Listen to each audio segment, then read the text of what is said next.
Assalamualaikum warahmatullahi wabarakatuh. Saya di sini akan menjelaskan tentang pengertian dari teks deskripsi. Apa sih yang dimaksud dengan teks deskripsi itu? Kata deskripsi berasal dari verba atau describe, yang artinya menguraikan, melukiskan, dan juga menggambarkan.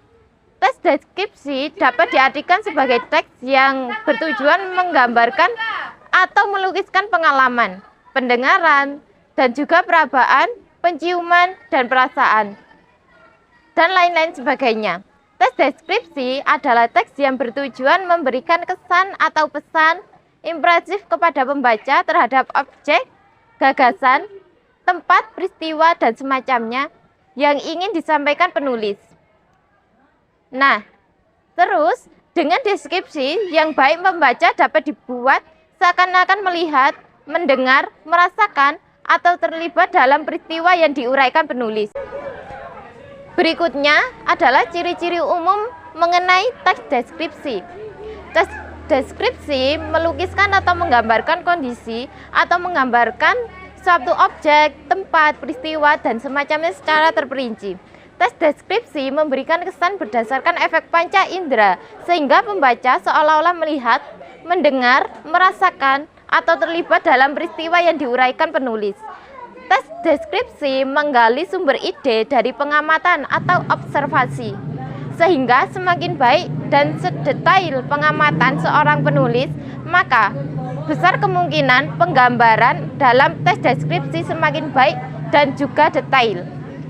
Teks deskripsi membutuhkan data-data valid atau berupa fakta yang sesuai dengan realitas sebagai ilustrasi untuk memperjelas suatu penggambaran. Baik, selanjutnya tentang struktur umum dari teks deskripsi, yaitu identifikasi, berisi tentang topik yang akan dideskripsikan, misalnya tempat, benda, binatang, orang, atau sesuatu yang akan dideskripsikan. Deskripsi berisi tentang rincian tentang bagian-bagian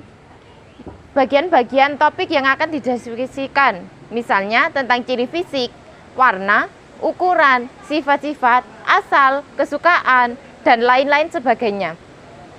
Deskripsi hanya memberikan informasi mengenai tempat, benda, orang, binatang tertentu yang dibahas saja. Berarti deskripsi tidak boleh melebar ke topik lainnya. Misalnya deskripsi tentang rumah, maka pembahasan yang dibahas adalah mengenai tentang rumah. Selanjutnya, tentang kaidah kebahasaan teks deskripsi. Teks deskripsi menggunakan kata benda sesuai topik yang ingin dideskripsikan. Misalnya rumah, sekolah, teman saya, guruku, dan sebagainya. Teks deskripsi menggunakan frasa yang mengandung kata benda. Misalnya, beliau adalah seseorang kepala sekolah baik hati, dan sebagainya. Teks deskripsi mengandung kata sifat yang bersifat menggambarkan. Misalnya, 2 sepatu hitam, 1 siswa rajin. Demikian penjelasan dari saya. Bila ada kurang lebihnya, saya mohon maaf. Wassalamualaikum warahmatullahi wabarakatuh.